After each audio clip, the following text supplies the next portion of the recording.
दोस्तों नमस्कार। इलाज दे नहीं सकते लेकिन 2 जून की रोटी तो मुहैया करा सकते हैं।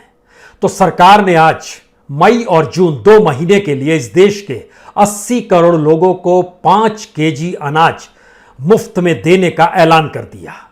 इस देश के भीतर में बड़े सारे संकट एक साथ आन पड़े हैं, चाहे वो ऑक्सीजन का संकट हो, अस्पताल का संकट हो, अस्पताल के बेड को पाने की होड़ का संकट हो, मेडिसिन का संकट हो, वैक्सीनेशन का संकट हो, और इसके ठीक समानांतर इस देश में प्रोडक्शन का संकट है, रोजगार का संकट है, कंज्यूमर के पास पैसा नहीं है इसका संकट है, नौकरियां लगातार जा रही है उसका संकट है। लेकिन ध्यान दीजिए तो इस देश के भीतर में एक ही ऐसी चीज है जिसने इस देश को बचाकर रखा हुआ है, और वो है इस देश की फसल। इस देश का किसान आखिर तक इस देश में ही रहेगा, और इस देश के भीतर कुछ भी बचे या ना बचे, लेकिन इस देश में किसान बचेगा और किसान की वजह से यह देश बचेगा। और शायद इसीलिए 2 महीने के राशन पानी का ऐलान जो सरकार ने अब मुफ्त तौर पर किया है, उसके पीछे सरकार की कोई अपनी मेहनत मशक्कत नहीं है। इस देश की इंडस्ट्री, इस देश के कॉरपोरेट, इस देश की इंडस्ट्रियल पॉलिसी ऐसी कोई चीज नहीं है, बल्कि सीधे सीधे किसानों का श्रम है और उसके जरिए अनाज का उत्पादन है। दुनिया में सबसे ज्यादा उत्पादन करने वाला देश भारत ही है, और जिस दौर में भारत के सारे प्रोडक्ट्स दुनिया के किसी भी हिस्से में जा नहीं पा रहे हैं, और दुनिया के तमाम देशों के सामने जो एक्सपोर्ट का अपने अपने देश के भीतर का संकट है और उससे जुड़ी इकोनॉमी पर असर है, उसमें भारत में अगर एक्सपोर्ट को भी किसी ने बचा रखा है तो वह फसल ही है।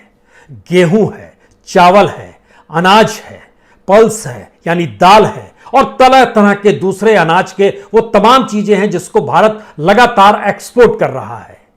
और अगर अनाज भारत के पास इस वक्त ना होता तो जरा कल्पना करने की शुरुआत कीजिए। एक तरफ इलाज नहीं और दूसरी तरफ अनाज नहीं, क्या स्थिति इस देश की हो जाती।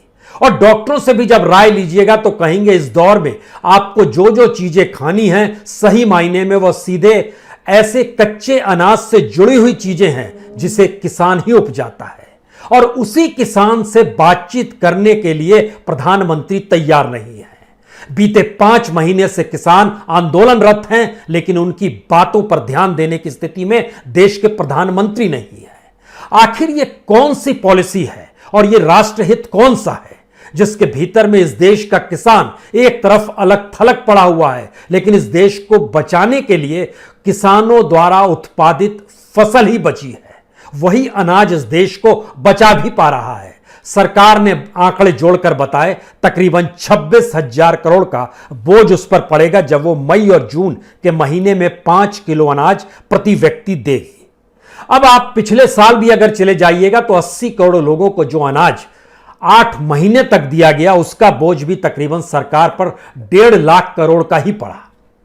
यानी एक साल में इस देश के 80 करोड़ लोगों को अगर मुफ्त में 5 किलो अनाज और 1 किलो चना दिया जाता है तो सरकार पर कुल मिला के बोझ 2.25 लाख करोड़ का ही आता है। लेकिन उसके पीछे किसान की अपनी मेहनत, किसान जिस फसल को उपजाता है उसकी कीमत की लड़ाई, उसके संघर्ष को लेकर वह जिस तरीके से जूझ रहा है, शायद इससे बड़े शर्म की बात इस देश के लिए कुछ हो नहीं सकती है। हमें लगता है कि आज 2 स्थितियों को समझने की जरूरत है। अगर किसान ना होता तो इस देश की क्या स्थिति बनती, और अब अगर किसान है और उस किसान को खत्म करने के लिए जिन पॉलिसीज को लाया जा रहा है, यह कहकर लाया जा रहा है कि यह दरअसल रिफॉर्म है, एग्रीकल्चर रिफॉर्म है। उस रिफॉर्म का मतलब वह इकोनॉमी है जो मौजूदा वक्त में इस देश में धराशायी हो चली है। वो पॉलिसी है जो पॉलिसी इस दौर में काम ही नहीं कर पा रही है। काम कर रहा है तो किसान, जिसके लिए कोई पॉलिसी अपने तौर पर सरकार ने बनाई नहीं है। किसान की मेहनत, उसके द्वारा उत्पादित फसल, उस पर मिलने वाली कीमत, इस पर कोई बहस सरकार करने को तैयार नहीं है। सरकार अपनी बैठक 2 साल पहले जब एग्रीकल्चर को लेकर कर रही थी तो उस वक्त नीति आयोग की बैठक और एग्रीकल्चर मिनिस्ट्री की बैठक में 2 ही सवाल थे। विकास दर एग्रीकल्चर के क्षेत्र में कैसे बढ़ेगा, और विकास दर के लिए जो इन्वेस्टमेंट चाहिए वह किसान तो ला नहीं पाएगा, तो जो इन्वेस्टमेंट लाएगा उसी के लिहाज से नीतियों को क्यों ना बनाया जाए, और उसी दिशा में सरकार बढ़ती चली गई। लेकिन आज की तारीख में इस देश के भीतर में महामारी की जो परिस्थितियां हैं उसमें सब कुछ ठप पड़ा है। उत्पादन ठप पड़ा है, इंडस्ट्री ठप पड़ी है, फैक्ट्री ठप पड़ी है, हमारे कोर सेक्टर ठप पड़े हैं, हम किसी भी प्रोडक्ट को एक्सपोर्ट कर पाने की स्थिति में नहीं आ पा रहे हैं, और होते होते ऐसी स्थिति आ गई कि ऑक्सीजन भी हमको इंपोर्ट करना पड़ रहा है। एक्सपोर्ट अगर कुछ हो रहा है तो वह गेहूं एक्सपोर्ट हो रहा है, चावल एक्सपोर्ट हो रहा है। इस देश की इकोनॉमी को बचाए रखने के लिए और इस देश की भूख को भरने के लिए किसान ही है जो मेहनत मशक्कत कर रहा है। तो हमें लगता है कि आज किसानों के उस पूरे गणित को समझ लीजिए, जिसके जरिए आप समझ पाएंगे कि सरकार का ध्यान किसानों पर अगर नहीं है तो आने वाले वक्त में हो सकता है किसान इस देश में अगर ना रहे तो यह देश भी खत्म हो जाएगा। भारत को इसीलिए कृषि प्रधान देश कहा जाता है। भारत का सच क्या है? भारत में जो किसानों की जमीन है उससे जुड़े हुए जो भी किसान इस देश में काम करते हैं उनकी तादाद लगभग 14 करोड़ 61 लाख है। हिसाब देखते चले जाइए, तब आप समझ पाएंगे इस देश में किसान को हाशिए पर क्यों सरकार ढकेल रही है, और सरकार को क्या लगने लगा है कि 5-7 करोड़ किसान अगर खत्म भी हो जाए तो कुछ नहीं होगा। क्या वाकई ऐसी स्थिति है? क्योंकि इसका जिक्र होते ही किसानों की परिस्थिति में समझिए 10 करोड़ घर भारत में किसानों के हैं। 14 करोड़ 61 लाख किसान ऐसे हैं जो सीधे खेती करते हैं, इसमें मजदूरों की संख्या अलग से है।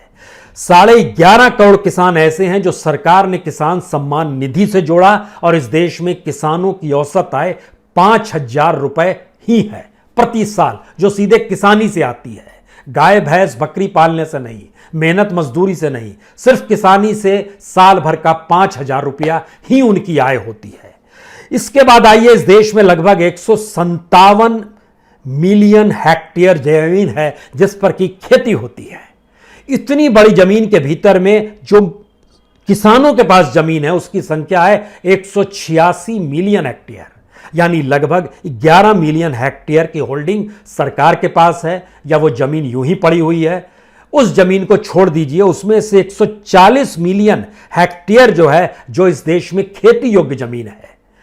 इस जमीन में से 50 मिलियन हेक्टेयर पर 2 फसल होती है, 40 मिलियन हेक्टेयर सिंचाई योग्य जमीन है जो सरकार के आंकड़े हैं, और लगभग 9 मिलियन गैर सिंचाई है, इस पर सरकार के प्रोजेक्ट्स काम कर रहे हैं। यह एक पूरा खांचा इस देश में एग्रीकल्चर का, और यहीं से बात शुरू होती है कि इन परिस्थितियों के बाद भी जब नए आंकड़े आए तो उसने बताया कि सरकार की तरफ से जो एक्सपोर्ट किया गया वह पिछले साल की तुलना में इस साल ज्यादा किया गया, पिछले साल उससे पिछले साल की तुलना में ज्यादा किया गया था। यानी जिस वक्त कोविड इस देश में नहीं आया था उस समय जितनी भी फसल का एक्सपोर्ट भारत कर रहा था उससे ज्यादा कोविड के वक्त में किया गया।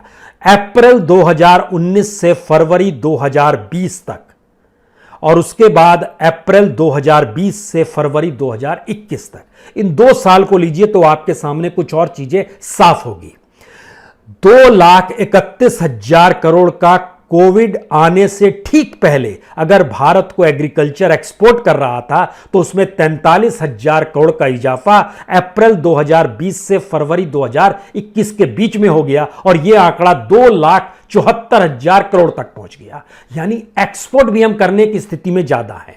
नाफेड उसने अफगानिस्तान को लगभग 50,000 टन गेहूं बेच दिया, लेबनान को लगभग 40,000 टन दिया। यह गवर्नमेंट टू गवर्नमेंट अरेंजमेंट था, और इन सब के बीच में लगातार जो वीट का प्रोडक्शन था वह भी भारत में बढ़ गया और एक्सपोर्ट भी बढ़ गया।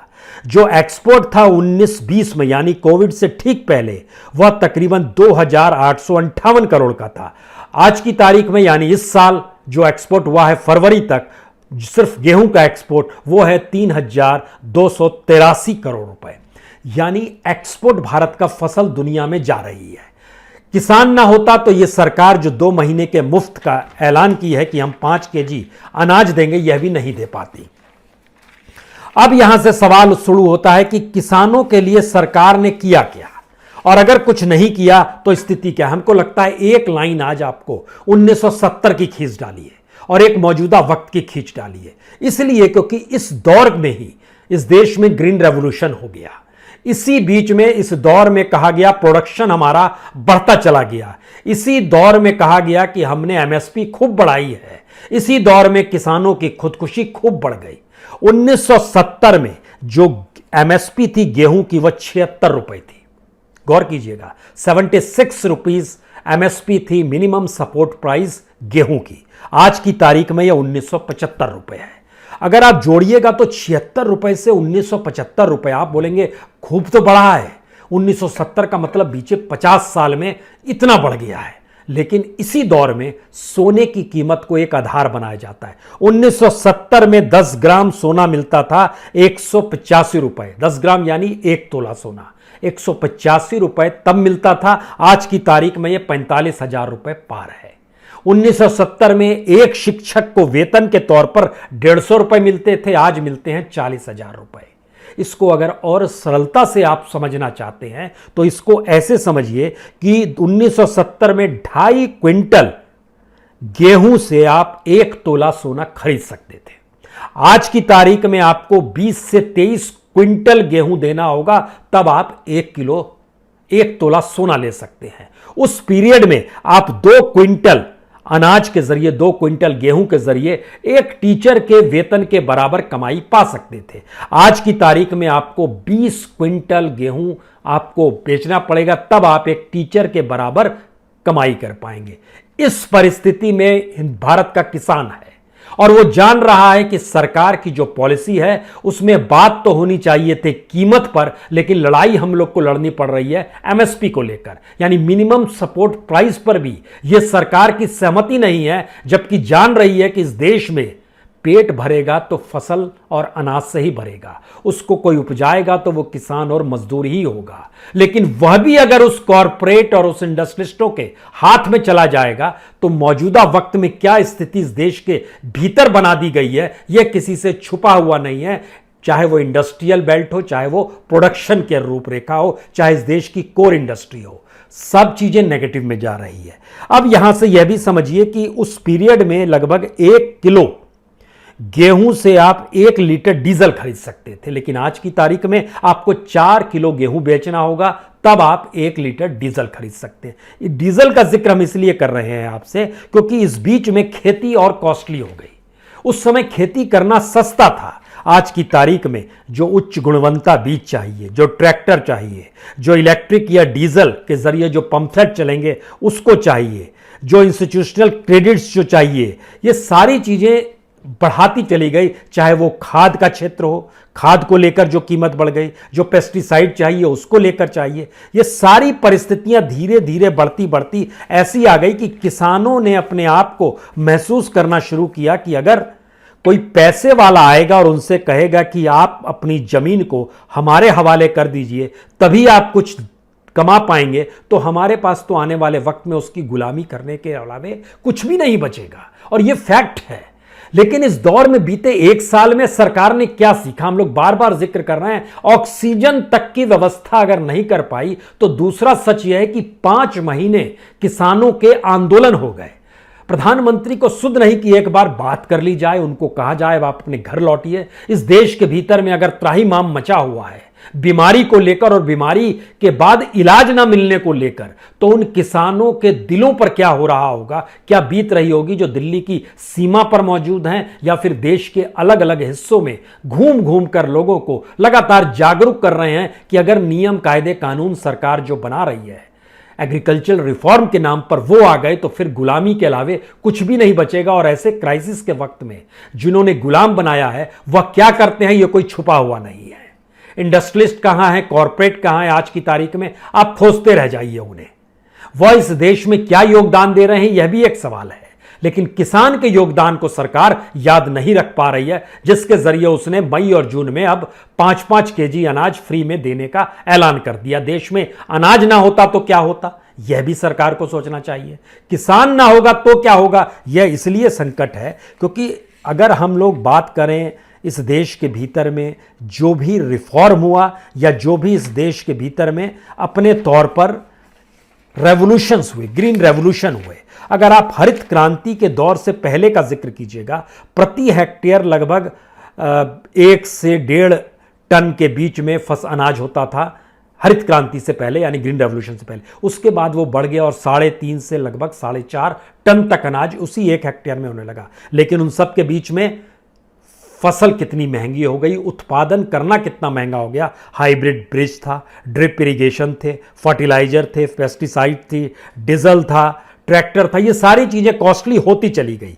और आज की तारीख में 1 एकड़ में अगर आप 14 से 15 हजार रुपए खर्च नहीं करते हैं तो गेहूं नहीं होगा। 24 से 25 हजार खर्च नहीं करते हैं तो वहां पर चावल यानी पैडी नहीं होगा। 39 से 40 हजार रुपए लगभग खर्च नहीं करते हैं तो 1 हेक्टेयर में प्याज नहीं होगा। 70 से 76 हजार रुपए आपको गन्ना उगाने में लग जाते हैं। लेकिन जरा कल्पना कीजिए कि अगर फसल बर्बाद हो जाती है तो फसल बर्बाद में जो बीमा की योजना है सरकार की, उसका लाभ आंकड़े बताते हैं किसानों को कम होता है, इंश्योरेंस कंपनियों को ज्यादा हो जाता है। वह उस रूप में पैसा किसानों को देते ही नहीं है जो उनके हिस्से में आना चाहिए। कौन जिम्मेदारी लेगा? उसके जो नियम कायदे हैं उसको कौन देखेगा? कोई देखने वाला अगर नहीं है। यहीं से बात शुरू होती है कि सरकार जब ये मानकर चल रही है कि भारत का किसान भारत में उपयोग और खर्च करने वाली अनाज से ज्यादा अनाज उपजाता है, तो उसको ऐसा लगता है कि 5 से 7 करोड़ किसान अगर खत्म भी हो जाएंगे तो क्या होगा। क्योंकि नया नया आंकड़ा जारी किया गया है, जो सरकार की एजेंसी है पीआईबी, उसने जानकारी दी है कि इस समर में जो फसल उत्पादन है वह पिछले साल की तुलना में बहुत ज्यादा होने वाली है। ज्यादा से मतलब यह है कि बड़ी तादाद में जो जमीन पे फसल होगी और किसान उस पर मेहनत मशक्कत करेगा, वह भी लगभग दुगनी होने वाली है। दाल के क्षेत्र में, दाल में 6.45 लाख हेक्टेयर में होती थी, इस बार ये 12.5 लाख हेक्टेयर में लाख हेक्टेयर जमीन पर पल्स होगी। और दूसरी तरफ जो दूसरे क्रॉप्स हैं उसमें भी लगभग इजाफा होने वाला है 21% का। और जिन राज्यों में जहां पर सबसे ज्यादा लोग खपाएंगे उसमें तमिलनाडु है, मध्य प्रदेश है, वेस्ट बंगाल है, उत्तर प्रदेश है, गुजरात है, बिहार है, छत्तीसगढ़ है, महाराष्ट्र है, कर्नाटक, इन जगहों पर ज्यादा फसल इस बार होगी। यह सरकार का अपना एनालिसिस है इस समर में, जिसकी जानकारी उसने दी है। अब यहां से सवाल शुरू होता है कि सरकार किसानों को खत्म करना चाहती है क्या? और जिस बात का हम जिक्र कर रहे हैं कि सरकार को 14 करोड़ किसान नहीं चाहिए, उसका काम 5 से 7 करोड़ में ही चल जाएगा। तो इसका मतलब है क्या ऐसी स्थिति खड़ी कर दी जाए जिसमें कुछ ना बचे, जिसमें फसल बर्बाद हो जाए तो बीमा की रकम ना मिले, जिसमें फसल उत्पादन करने के लिए किसी किसान के पास पैसा ना हो तो फिर वह कर्ज में डूबते डूबते खुदकुशी करने की स्थिति में लाकर खुद को खड़ा कर ले, और जो मंडी सिस्टम है वो भी खत्म कर दिया जाए। हम इस बात का जिक्र आज खास तौर पर इसलिए करना चाहते हैं क्योंकि सरकार ने अपने तौर पर जो इलेक्ट्रॉनिक कृषि पोर्टल बना रखा है, जिसको ENAM के नाम पे जाना जाता है, उसके भीतर जब हमने देखना शुरू किया, ऐसे जानकारी दे दें कि सरकार की जो ऑनलाइन मंडी है जिसको ENAM कह रहे हैं, उससे तकरीबन 21 राज्यों के 1,70,25,400 किसान जुड़े हुए हैं। उससे लगभग 1,63,393 व्यापारी यानी ट्रेडर जुड़े हुए हैं। उससे लगभग जो कमीशन के एजेंट हैं 90,000 से ज्यादा कमीशन एजेंट जुड़े हुए हैं। जो किसान उत्पादक संगठन है उसकी संख्या भी 1,841 है जो इससे जुड़ी हुई है। लेकिन उसके भीतर में जो ऑनलाइन MSP बताई गई 1975 रुपए आज की तारीख में MSP है, लेकिन उसमें जब आप जाकर देखिएगा तो मिनिमम MSP का जिक्र है 1404 रुपए, मैक्सिमम MSP का जिक्र है 1841 रुपए, यानी 1975 रुपए दूर की गोटी है, उसका कहीं जिक्र ही नहीं है। और अलग अलग जगहों पर जो जानकारी नजर निकल के आई उसमें जैसे राजस्थान में नजर में आया 1560 से 1760 के बीच में, छत्तीसगढ़ में नजर आया 1500 से 1547 के बीच में, महाराष्ट्र में नजर में आया 1550 से 1700 के बीच में, उत्तर प्रदेश में नजर में आया 1700 में, राजस्थान में जैसे चना का नजर आया, चना की जो MSP है वो 5100 रुपए है। लेकिन जब आप इलेक्ट्रॉनिक कृषि पोर्टल पे जाएंगे तो वहां जिक्र 4300 और 4400 के बीच में राजस्थान में है, उत्तर प्रदेश में 4400 है, महाराष्ट्र में 4800 है, मध्य प्रदेश में 4700 है। ये तमाम चीजें हैं, तो क्या इसका मतलब बहुत साफ है कि सरकार पूरी की पूरी उस एग्रीकल्चर इकोनॉमी को अपने अनुकूल ना कर पाने की जिद में अब उसे खत्म कर देना चाहती है? संकट जब जब आता है एग्रीकल्चर ही बचाता है, 2 जून की रोटी ही बचाती है। इसका मतलब यह भी है कि अगर किसानों की दयनीय स्थिति होती चली जा रही है तो उसके पीछे क्या सरकार के कामकाज के तरीके हैं? और जब महंगाई दर अब बढ़ रही है, महंगाई दर अब आएगी खुदरा की, वो माना जा रहा है कि 10% के पार होगी। इतनी महंगाई दर की स्थिति में अगर किसानों के प्रोडक्शन और किसानों की एमएसपी को जोड़ेंगे तो उनकी स्थिति तो अपना अनाज बेचकर भी कुछ कमा पाने की स्थिति में नहीं आ पाएंगे। क्योंकि तमाम जगहों पर हमको लगता है यहां पर एक मुहावरे का जिक्र जरूर होना चाहिए। हम लोग बचपन में सुना करते थे, कहावत थी कि उत्तम खेती मध्यम बाजार। उत्तम खेती, सबसे बेहतरीन काम है खेती करना, व्यापार करते हैं तो वो मध्यम की स्थिति है, नीच चाकरी भीख गवार, ये मुहावरा था। लेकिन आज की तारीख में देखिए तो उत्तम चाकरी है जो ब्यूरोक्रेट्स है, बीडीओ है, डीएम है, या जिस भी स्तर पे एग्रीकल्चर को तय करने वाली जो वो क्या कर रही है? चाकरी ही सरकार की करती है। तो आज हो गया है उत्तम चाकरी मध्यम व्यापार, नीच खेती, खेती करना नीच काम हो गया है, और भीख गवार वो तो पहले से था। इन तमाम परिस्थितियों में जब हम आपसे इस बात का जिक्र कर रहे थे कि अक्टूबर 2017 में जब नीति आयोग ने बैठक बुलाई थी, उसमें इस आंदोलन से जुड़े कई नेता भी शामिल हुए थे। उसमें उत्तर भारत की तरफ से राजोवाल शामिल हुए थे, महाराष्ट्र में जावंदिया साहब थे वो शामिल हुए थे, राजस्थान में मेरे ख्याल से रामपाल थे वो शामिल हुए थे। इन सारे लोगों के सामने एक ही सवाल रखा गया था कि एग्रीकल्चर की विकास दर को आप कैसे बढ़ाएंगे। और उन्होंने उदाहरण दिया था इंडस्ट्री और सर्विस सेक्टर का। बड़ा महत्वपूर्ण है ये। इंडस्ट्री और सर्विस सेक्टर आज की तारीख में नेगेटिव में जा रही है। एग्रीकल्चर इस देश में विकास दर जो भी 3.5-4% है वो एग्रीकल्चर का ही बचा हुआ है। लेकिन जब सोचा जा रहा था 2017 में, तब यह नहीं सोचा गया था कि जब भी भारत पर कोई संकट आएगा तो इस देश की किसानी ही बचाएगी, इस देश का किसान ही बचाएगा। लेकिन आज की तारीख में वो साफ हो रहा है। यानी विकास दर जो खोजा जा रहा था इंडस्ट्री और सर्विस सेक्टर की तर्ज में, और एग्रीकल्चर के क्षेत्र में इन्वेस्टमेंट को लाने के लिए कॉरपोरेट और इंडस्ट्रियलिस्टों के अनुकूल जो पॉलिसी बनाई गई और उसको एग्रीकल्चर रिफॉर्म का नाम दिया गया, मेरे ख्याल से मौजूदा भारत जब जिस संकट से गुजर रहा है उसमें सारी चीजें बहुत पारदर्शी हो गई है। इतनी पारदर्शी हो गई है कि अब आप नंगी आंखों से देख सकते हैं कि गवर्नमेंट की बनाई हुई मार्केट इकोनॉमी, बाजार अर्थव्यवस्था, प्रॉफिट पे टिकी हुई पूंजी का कोई मतलब नहीं है। पैसा है, ऑक्सीजन नहीं है। और अगर सोचिए पैसा है और आपके पास गेहूं और चावल ना होगा तब क्या होगा इस देश के भीतर में? यह देश बच पाएगा क्या? हमारी पूरी पॉलिसी और पूरा सिस्टम जो है उस पूंजी पर जुड़ा हुआ था जिसके जरिए मान लिया गया था कि पास में पैसा है तो आप कुछ भी कर सकते हैं, इसीलिए पैसा कमाने की एक होड़ थी। लेकिन मौजूदा वक्त में इस देश के मेडिकल हेल्थ सेक्टर और उसके इंफ्रास्ट्रक्चर ने देश को दिखला दिया, बतला दिया कि सरकारों ने कुछ नहीं किया। पैसा था, प्राइवेट सेक्टर कुछ उपलब्ध करा रहा था, लेकिन जब बोझ बढ़ा मरीजों का तो पूरा इंफ्रास्ट्रक्चर चकनाचूर हो गया। कल्पना कीजिए कि इसी तरीके से भारत में आज तो किसान अनाज उपजाता है, लेकिन कल को अगर यह कॉरपोरेट और इंडस्ट्रिस्टों के हाथ में चला गया, भंडारण भी कॉरपोरेट के हाथ में चला गया, एफसीआई खत्म हो गया, इस देश में राशन पर अनाज मिलना खत्म हो गया, तो आप कहेंगे पैसे से ही अनाज खरीद लीजिए। लेकिन एक वक्त ऐसा आएगा, पैसा है पास में, अनाज नहीं होगा, तब आप क्या करेंगे? यह सिर्फ सोचा जा सकता था, लेकिन मौजूदा वक्त में हेल्थ सेक्टर के क्राइसिस ने यह सीधे सीधे जतला दिया है कि हमारा पूरा सिस्टम करप्ट हो गया है। हमारी जो पूरी पॉलिसी है उसके लिए लोग नहीं है, बल्कि उसके पीछे कैपिटल और प्रॉफिट की सोच है। और कैपिटल और पूंजी और प्रॉफिट जो है वह उससे ना पेट भरता है ना उससे इलाज मिल पाता है। यानी इस देश को बनाने के लिए जो एक जमीन बनानी चाहिए थी, उस जमीन को बनाया ही नहीं गया। बनी बनाई जमीन से पैसा कमाने के लिए उसमें गड्ढे इतने खोद दिए गए। आज जब देश क्राइसिस में आया है तो आपके पास एक ही उपाय बचा है, 2 महीने का मुफ्त अनाज फिर से दे दो। इससे पहले आप 8 महीने का दे चुके हैं।